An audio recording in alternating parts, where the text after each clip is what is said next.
Have you ever witnessed a moment so simple, so ordinary, that it ends up changing everything? A raised hand in a classroom, a question that wasn't supposed to be asked, and a slap that ignited a town-wide reckoning. This is the story of Elijah Morales, and once you hear it, you won't forget it. But before we begin, take just a moment to like this video, share and subscribe to the channel. Your support means the world, and it helps us continue creating meaningful stories that inspire, reflect, and awaken. And to everyone who's clicked that like button and subscribed, may you be blessed abundantly. I pray that you are granted good health, ease in all your matters, freedom from the weight of debt, solutions to every struggle, and healing for every illness, for you and for your loved ones. May peace and comfort surround you wherever you go. Amen. We also want to hear from you. Drop a comment below and tell us, what part of this story moved you the most? Your voice matters here. Let's start a conversation. Now, get comfortable, because this isn't just a story. It's a wake-up call. Let's begin. It was a Tuesday morning like any other at Mira Sierra High School, nestled in the hills of Central California. The sun had just cleared the ridgeline, casting long shadows over the wide stretch of asphalt in the student parking lot. Inside, fluorescent lights hummed quietly, and the morning announcements buzzed over the intercom as students filed into their first period classes. In room 212, Mr. Donovan, a grizzled history teacher with a military buzz cut and a voice like gravel, stood at the front of his classroom. He tapped a marker against the whiteboard. The words "Manifest Destiny" were scribbled in blocky letters behind him. The westward expansion of the 1800s, Mr. Donovan said, pacing slowly in front of the class, was the backbone of American progress. It brought prosperity, innovation, and civilization to the untamed territories. He didn't expect interruption. No one usually challenged him. But today, a voice broke the rhythm. Actually, sir, wasn't it also the cause of a lot of displacement and death for Native communities? The voice came from a sophomore named Elijah Navarro. 15 years old, quiet but sharp, he always sat near the window. His hand was still in the air, even though he'd already spoken. Mr. Donovan blinked. His eyes narrowed. "Excuse me," he said, though it was clear he'd heard. Elijah didn't back down. The term "manifest destiny" was used to justify violent expansion. Whole tribes were wiped out. The gold rush wasn't just golden dreams. It was broken treaties and stolen land. The room went still. A couple of students shifted in their seats. One girl raised her eyebrows at her friend. A few phones subtly tilted upward, thumbs already hovering. Mr. Donovan walked toward Elijah's desk, slow and deliberate. "I'm the one who teaches this class, son," he said, low and tight. "And I'm just asking questions," Elijah replied. His voice wasn't loud, but it carried. There was a pause, a flicker of tension, like the second before a thunderclap. Then it happened. Mr. Donovan's hand struck the side of Elijah's face. A slap, not a punch, but loud enough to echo. Elijah jerked to the side, his desk sliding slightly on the tile. Gasps filled the room. A phone clattered to the floor. Someone shouted, "What the hell?" Elijah didn't cry. He didn't scream. He just sat there, stunned, blinking hard. In the back row, a student named Sarah tapped her phone screen twice. She had caught the whole thing. By the end of the period, the video was already spreading. Across the school, students whispered. By lunch, it was on every phone. By evening, it was on every timeline. The slap that shook Mira Sierra High was more than just a violent moment. It was a match, lit in a room full of dry kindling. In the Navarro home, Elijah's mother, Carmen, sat on the edge of the couch replaying the clip on her phone. Her face was unreadable, but her hand trembled around the screen. She was a nurse, used to pressure, but nothing prepared her for this. "I'm going to the school tomorrow," she said. "I want to look that man in the eye." Elijah sat beside her, arms wrapped around his knees. "I didn't mean to cause trouble," he murmured. "You didn't cause trouble," she said. "You spoke up. That man caused trouble, and he will answer for it." Outside, night settled over Mira Sierra. But inside homes, in phone screens, in group chats and dinner tables, something had shifted. A boy had raised his hand in history class, and the world had noticed. The next morning, the sun rose over Mira Sierra High with a kind of hesitant stillness, as though the town itself was waiting to see what would happen next. The school parking lot buzzed with early chatter, But the usual banter about homework and weekend plans had vanished. Everyone was talking about one thing. By the time the first bell rang, half the student body had seen the video. Some had watched it over and over again. The slap, the silence. Elijah sitting there with his jaw clenched and eyes wide, as if even he couldn't believe it had happened. Inside the front office, Principal Denise Holloway stood by the window, arms crossed. She was known for being no-nonsense, and today her expression was carved from stone. The district had already been notified. Mr. Donovan had been removed from campus. Temporarily, they said, but rumors spread faster than facts. In the teacher's lounge, tensions were already boiling. Coach Daniels, a former state trooper who now led the school's wrestling team, slammed his coffee down and said, "Donovan's old school. He keeps discipline. Maybe the kid was being disrespectful." Janice, a math teacher, looked up from her chair. "He hit a student. There's no excuse for that." "Maybe," said Daniels, "but kids today think they know everything. They need to learn some respect." "That boy asked a question," Janice snapped. "That's what school is for." Across town, in the Mira Sierra Moms Facebook group, a wildfire had started. One post read, "Just saw the video. My son goes to that school. If a teacher can hit a kid for asking about history, what else is going on there?" Replies flooded in. "Back in my day, you didn't mouth off to teachers." He didn't mouth off. He asked a damn question. 10 comments in, someone brought up police brutality. 20 comments in, someone blamed the media. 30 comments in, someone said, "This has nothing to do with race," which only made the thread explode. Meanwhile, Elijah stayed home. He sat at the kitchen table, phone flipped upside down, staring at the ceiling. His mother was on the phone with a lawyer, her voice firm, controlled. "You think the district will actually do anything?" he asked when she finally hung up. "They'll try to wait it out," she said. "Hope it dies down." But it won't. Not this time. Outside, reporters had already started circling. A local channel ran a headline that evening. "Students slapped for questioning history. Civil rights or classroom disrespect." That night, a town hall meeting was called. The gymnasium at Mira Sierra High filled with more people than it had seen in years. Some were angry. Some were confused. Some just wanted to be seen standing on the right side of something. A local news crew filmed from the back. A few students slipped in through the side doors, whispering. Elijah didn't plan to attend, but when he saw his mom grab her keys and head for the door, he stood up and followed. They entered together. Heads turned. Some people nodded. Others whispered. The mayor, a man named Robert Kim, stood behind the microphone on the stage, wiping sweat from his brow. "This community is hurting," he said, voice shaking slightly. "I've known Mr. Donovan for 15 years. He served this school with dedication. This is a complex situation." From the middle row, Carmen Navarro stood up without being called on. "My son isn't a situation," she said. Her voice cut through the air like a blade. "He's a child, a student, and he got hit for telling the truth." Murmurs rippled through the crowd. Mayor Kim adjusted his tie and stepped back. "I sent my son to school to learn," she continued, "not to be assaulted. So don't give me complex. Give me accountability." The gym was silent. Then a few hands clapped. Then more. A rising wave of sound. Elijah sat motionless, watching it all unfold. He hadn't wanted this. Not the attention, not the sides, not the weight of people choosing to clap or stay silent. But here it was. He looked at the stage, then back at his mom. This wasn't just about him anymore. It was about every student who had been told to sit down when they spoke up. Every teacher who twisted facts into comfort. Every adult who thought power meant permission. And for the first time since it happened, Elijah didn't feel alone. The next day, the district released a statement. An investigation was underway.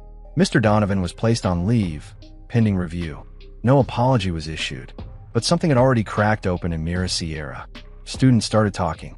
Teachers held uncomfortable meetings. Parents called the school board in record numbers. And outside the school, someone had taped a copy of the Constitution to the front doors, underlined in red, "The right of the people to speak." Elijah walked past it the next morning. He didn't touch it. He didn't take a picture. He just nodded once and walked inside. The week dragged on with an odd rhythm at Mira Sierra High. Classes resumed, bells rang, and students shuffled from one room to another, but the air was dense. Every hallway conversation was laced with tension, like something unspoken hovered between the walls. Elijah returned to school on Wednesday. He wore a plain black hoodie, hood down, earbuds in, but nothing playing. People stared, whispered. A few students nodded to him in quiet solidarity. Others avoided eye contact, unsure of where they stood in this invisible line that had been drawn through the school. He found his locker vandalized. A note was taped to it in bold black marker. "Thanks for ruining everything."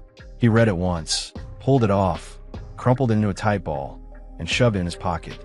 Not worth the noise, but someone had seen. Later that day, during English, a girl named Tiana slipped him a folded note. She sat 3 rows behind him, quiet, always sketching in the margins of her notebook. The note read, "You're not alone. They're just scared of the truth. Keep your head up." He read it 3 times before tucking it into his backpack. Across campus, whispers had turned into something more. Students started organizing. Not loudly, not with protests or chants, but with quiet resistance.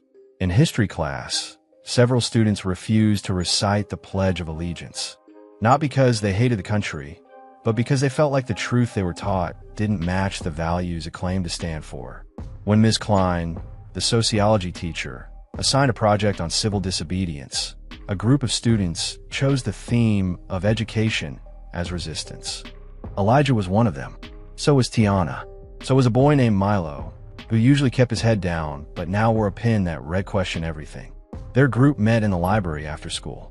They sat around a table littered with books, laptops, half-eaten granola bars. No one spoke for the first few minutes. Then Milo said, "I've been thinking about what he said. Mr. Donovan, about that flag representing order." "Yeah," Tiana said. "But whose order?" Elijah leaned forward. "Exactly. History isn't neutral. It's shaped by whoever gets to tell it." They dove deep, past textbooks, past school curriculum. They watched videos, read old interviews, even dug into archived newspapers from the town's own history. They found pattern. Stories ignored. Voices silenced. Lessons shortened to fit into neat, digestible units. That night, Elijah went home and sat in his room with his laptop glowing in the dark. He wrote a paragraph, then 2, then 5. When he finished, he sent the draft to Tiana and Milo. It wasn't just a project. It was a statement. The next morning, Tiana found him near the art building. She handed him a folded poster. "I made this based on your writing," she said. He unfolded it. Black and white sketch lines. A student standing on a desk, holding up a history book that was torn open. Out of the pages came chains, flags, fists, fire, and words. "Truth is not treason." He was stunned. "This is incredible. I'm printing 20 tonight," she said. "Gonna post them around town." He nodded, heart thudding in his chest. Something was building, but the school was building something too. On Friday morning, Principal Holloway called Elijah into her office. He sat across from her, legs steady, eyes locked on hers.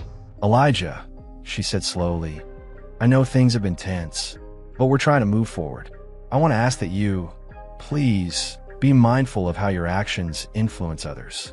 He raised an eyebrow. "You mean the posters?" Her lips pressed together. "There's a process. There are channels for this sort of thing. And are those channels open?" he asked. "Because so far I haven't seen them." She didn't respond right away. "We just don't want to see more disruption." Elijah stood up. Sometimes disruption is the only way people start listening. He walked out without waiting for dismissal. By Monday, the posters were up. One appeared outside the public library. Another was taped to the inside of a cafe window. A third was placed neatly on the community board in City Hall. They didn't have names on them. No credits. No signatures. But everyone knew who was behind them. Some parents called the school to complain. Others left voicemails thanking the administration for finally letting students express themselves. Elijah kept walking through it all. Some days felt like victory. Some felt like quicksand. He still found notes in his locker, some supportive, others not. But each one was proof. Proof that the silence was breaking. And beneath all of it, like a low, steady drumbeat, the truth began to spread. Change was coming to Mira Sierra, and this time, it had a name. By mid-March, Mira Sierra was no longer the quiet, sleepy high school it had been just a month earlier.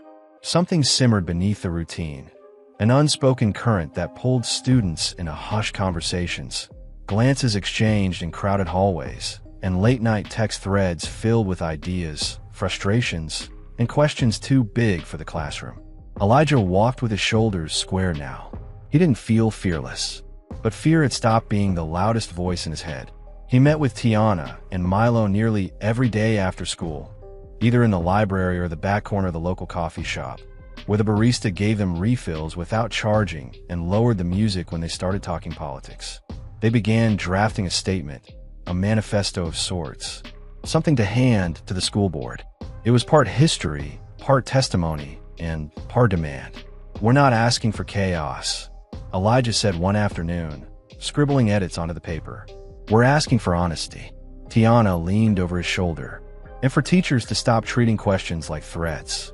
Meanwhile, Ms. Klein started assigning more open-ended projects. One student presented a spoken word poem about erasure in textbooks. Another made a short documentary about her grandfather's time as a farm laborer and how his story had been left out of their curriculum. Teachers noticed. Some supported it quietly. A few held back, afraid of the heat. But the resistance was no longer confined to a few voices. The whole school was beginning to stir. Then came email. It hit inboxes one morning, just before first period.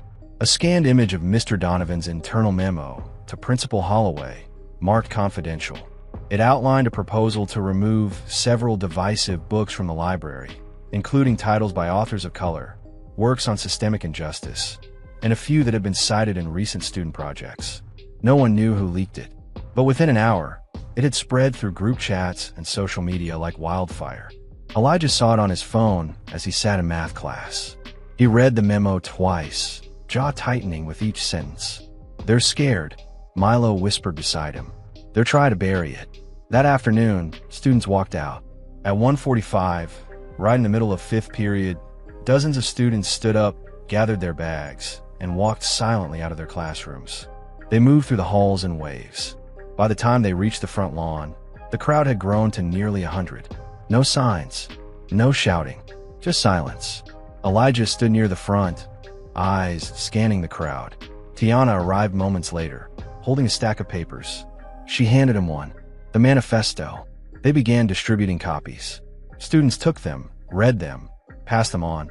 A few teachers emerged from the front office, their faces pale with surprise. Then the media showed up. Local news vans rolled up with their cameras, capturing the quiet defiance. Reporters asked questions, but no one from the school would speak. Later that evening, as the sun dipped low and students returned home, the news aired the footage. Elijah saw himself on screen, face calm but unflinching. His name wasn't mentioned, but everyone knew. The next morning, Principal Holloway called an emergency meeting with the district superintendent. An email went out. All extracurricular events were suspended until further notice. Posters were taken down. Hall monitors were doubled. But the students didn't stop. If anything, the attempt to silence them only deepened their resolve. Elijah received a message from a senior he barely knew. "Thank you. We needed someone to say it out loud." And from a sophomore, "They took my cousin's story out of the textbook. I didn't know that until now." Tiana got an email from a teacher in another school district, asking if they could share the manifesto with their own students. Even Ms. Klein pulled Elijah aside after class one day. "You're doing something that matters," she said. "Just be careful. Systems don't give up their power quietly." He nodded. He understood. That night, Elijah sat on his porch, hoodie pulled over his head, notebook in his lap.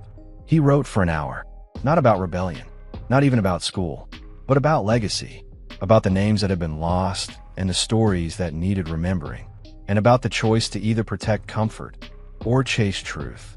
In the distance, he heard the faint hum of traffic, the echo of voices drifting through his neighborhood. California had always seemed big, untouchable, but now it felt like the edge of something new, and he was ready to cross it. The air in Mira Sierra High felt heavier in the days after the walkout. It wasn't just the administration's tightened grip or the increased presence of security. It was something deeper, a tension that coiled in every classroom, lingered in the halls, and bled into every whispered conversation. Elijah sat in homeroom, hands folded over his desk. He could feel the stares, some admiring, some wary, a few hostile. "Guess you're the revolution now," Milo muttered from the seat behind him, offering a crooked grin. Elijah didn't smile. He wasn't sure he could. The walkout had awakened something, but it had also set something else in motion. That evening, his phone buzzed nonstop. Unknown numbers, anonymous texts. Some praised him, others threatened. Stay in your place. We don't need your kind stirring things up. Hope your parents taught you to watch your back. Elijah deleted each one, but the words didn't disappear. They stuck to him like tar. His mother noticed. She was careful with her questions, but they came all the same. You sure you want to keep pushing this? Elijah didn't answer immediately. He thought of Tiana's trembling hands when she handed out the last stack of manifestos. Of Milo walking beside him during the walkout, silent and steady. Of the 9th grader who had told him her brother was expelled last year for talking too much in class. I don't think I have a choice, Elijah said finally. At school, Tiana began recording everything. Videos, audio clips, interviews with students and staff. She had an eye for moments, raw, unfiltered glimpses into the cracks in the system. I'm building a digital archive, she told Elijah. We can't just speak it. We need to show it. She started uploading short clips online, anonymous at first, then bold and branded, the Sierra Project. Within days, the page had over 1,000 followers. Then 2,000. Messages poured in. Other students from other schools, teachers from other districts, even a retired librarian who said she had tried to fight similar book bans back in the 90s. But with visibility came new problems. One afternoon, Elijah was called to the principal's office. He found Ms. Torres, the assistant principal, waiting for him. Her voice was calm, too calm. We've received concerns from parents and faculty. Allegations of spreading misinformation. Disruption of learning environments. I'm just telling the truth, Elijah said. Ms. Torres tapped her pen against the desk. The truth can be subjective. He left the office with a warning letter in his backpack and a cold knot in his stomach. That night, he met Tiana and Milo at the park. They sat beneath the overhang at the far end of the field, laptops open, drinks in hand. The wind picked up, brushing loose pages off the table. First they ignore you, Milo said. Then they threaten you. Then they fight. And then... Elijah asked. Tiana looked up. Then they lose. They worked in silence for a while, uploading footage, editing captions, organizing a list of verified stories they'd collected. That weekend, they received an invitation. A local community group wanted them to speak, not just to students, but to parents, teachers, and activists across the city. The event would be held at a civic hall downtown. Cameras would be there, journalists, organizers, city council aides. Elijah stared at the message for a long time. I'm not sure I'm ready for that, he admitted. Too late, Tiana said. You already are. The night of the event, Elijah wore a plain black button-up, jeans, and the scuffed sneakers he always wore to school. Tiana handed him a printed version of their manifesto. Milo brought a slideshow they had built in secret over the past week. The room was packed. People leaned forward in their chairs. Some took notes. Others nodded along, eyes bright with recognition. Elijah stood at the podium. His voice trembled at first, but as he continued, the words found their rhythm. We're not fighting for fame or attention. We're fighting because this is about identity, about representation, about the power to decide which stories matter. He shared the memo, the threats, the walkout, the silences they were done accepting. When he finished, the room was quiet for a moment. Then it erupted in applause. Afterward, people approached them, offering support, donations, resources.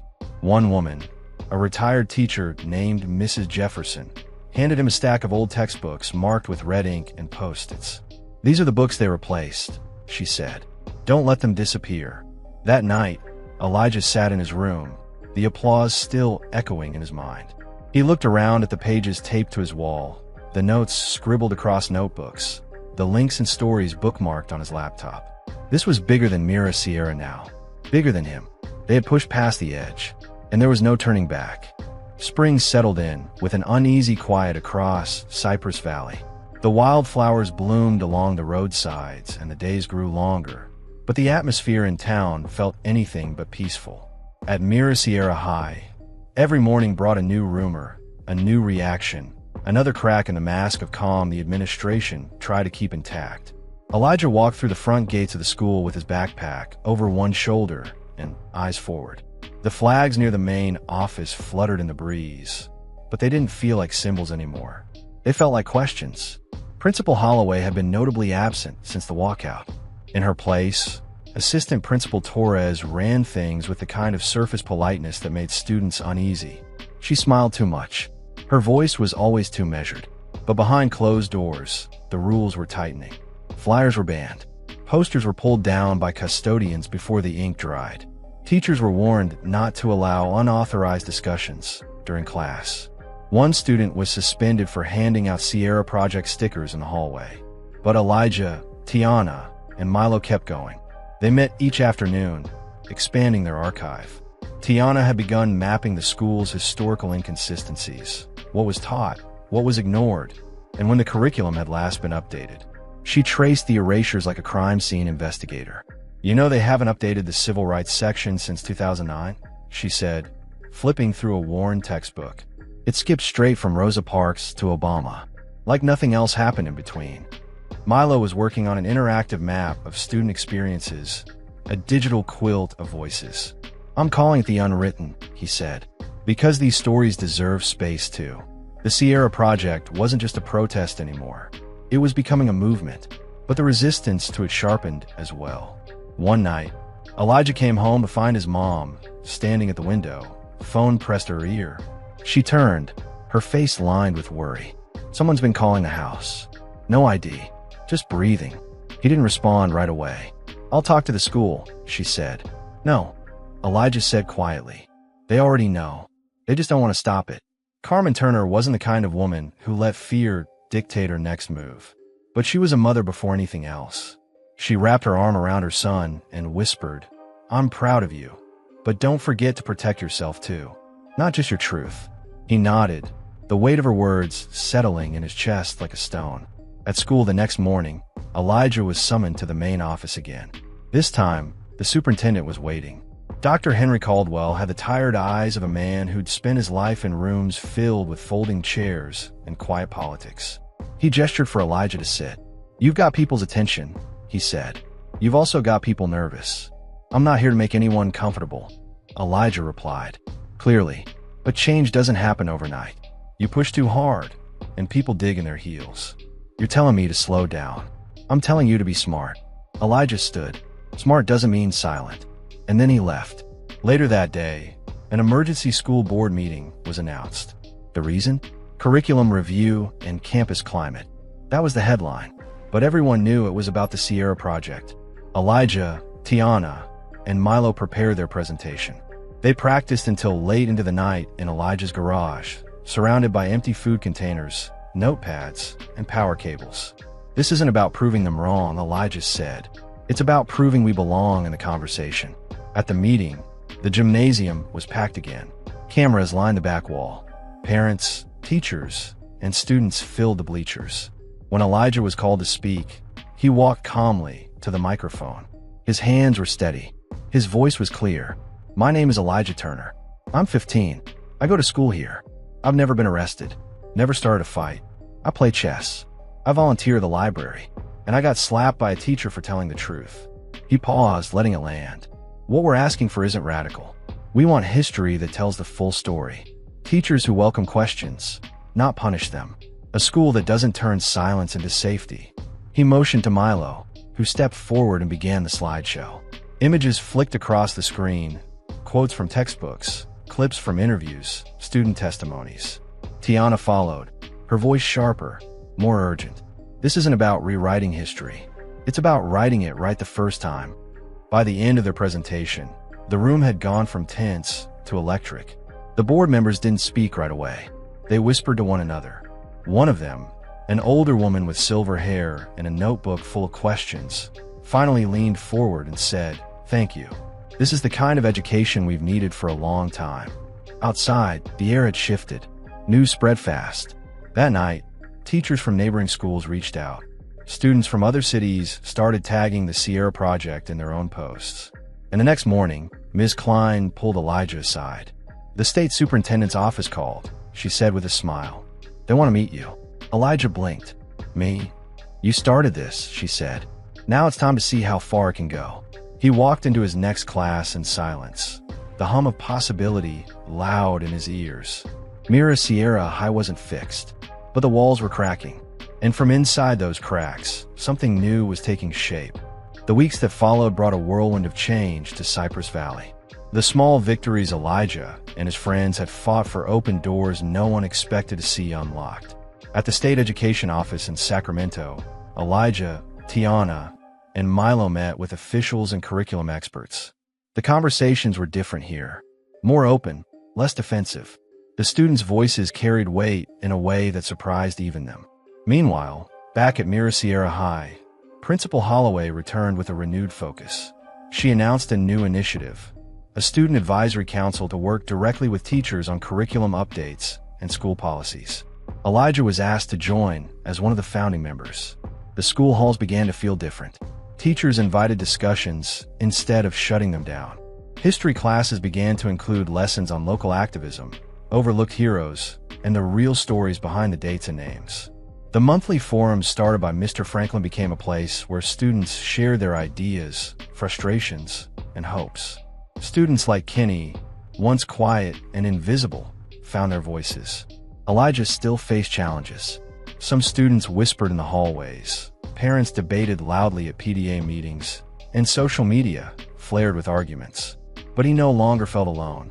One afternoon, as the sun dipped low behind the hills, Elijah sat with his mom on their porch. The sky was painted in shades of orange and purple, and the air held the soft scent of blooming jasmine. "You did it," she said softly. "No," Elijah replied.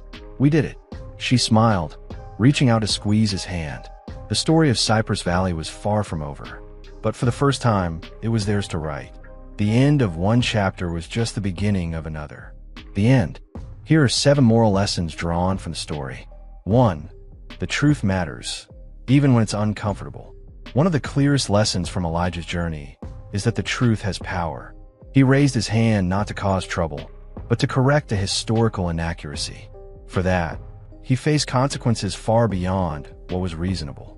But his simple act of truth-telling rippled through the entire school and eventually the wider community. The truth may make people uncomfortable, especially when it challenges long-held narratives. But discomfort is often the first step toward real understanding. Elijah's courage shows that truth doesn't always shout. It can be spoken gently, but still shake the walls of silence. 2. Change begins with one voice.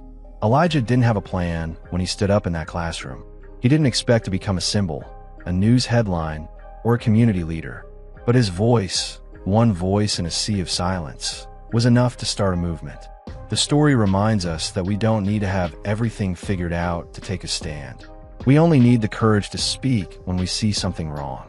Others will hear, and many who've been silent will find strength in that first brave act. 3. Silence can be complicity. One of the more painful truths in the story is how many people stayed silent after the incident. Teachers who looked away, students who kept their heads down, adults who excused the violence or redirected the conversation. But slowly, that silence cracked.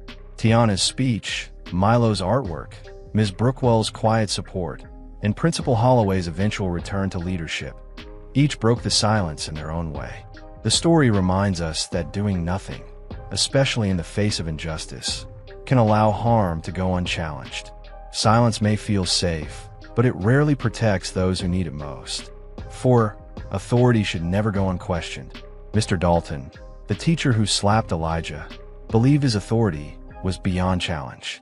That belief was rooted in a long tradition of unchecked power. But real leadership is not about control. It's about trust, dialogue, and humility. This story exposes the dangers of blind authority and reminds us that respect must be earned, not demanded through fear. Institutions, no matter how respected, must remain open to criticism, especially from those they serve. 5. Courage comes in many forms.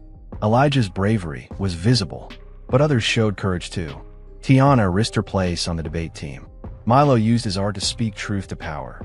Ms. Brookwell made her support known at a cost to her position. Even Principal Holloway, after facing backlash, returned with the humility to listen and change. Courage isn't always loud. Sometimes, it looks like quiet persistence, standing beside someone who needs support, or admitting when you are wrong and choosing to grow. 6. Real education teaches more than just facts. Throughout the story, the meaning of school evolves. It's not just a place to memorize dates or recite facts. It's where young people learn how to think critically, ask hard questions, and build a sense of who they are. When Elijah asked a question in history class, he wasn't disrupting learning. He was practicing it. A real education makes space for curiosity, disagreement, and growth. When a school silences questions, it stops being a place of learning and becomes a place of control. 7. The smallest actions can spark the biggest changes. At the heart of the story is a single moment, a student raising his hand. That's how it started. But from that one act came town halls, public apologies, curriculum reform, and even a scholarship fund. And perhaps most importantly, it gave quiet students like Kenny permission to speak up. The story teaches us that we may never fully see the impact of our choices, but we should never underestimate them. Small actions, especially when done with integrity, can grow into powerful movements. Disclaimer: this story is a work of fiction. Any similarities to actual persons, living or dead, or real events are purely coincidental.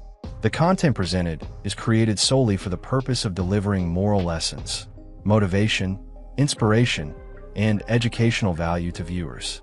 It is not intended to represent or reflect any real individuals, institutions, or specific locations.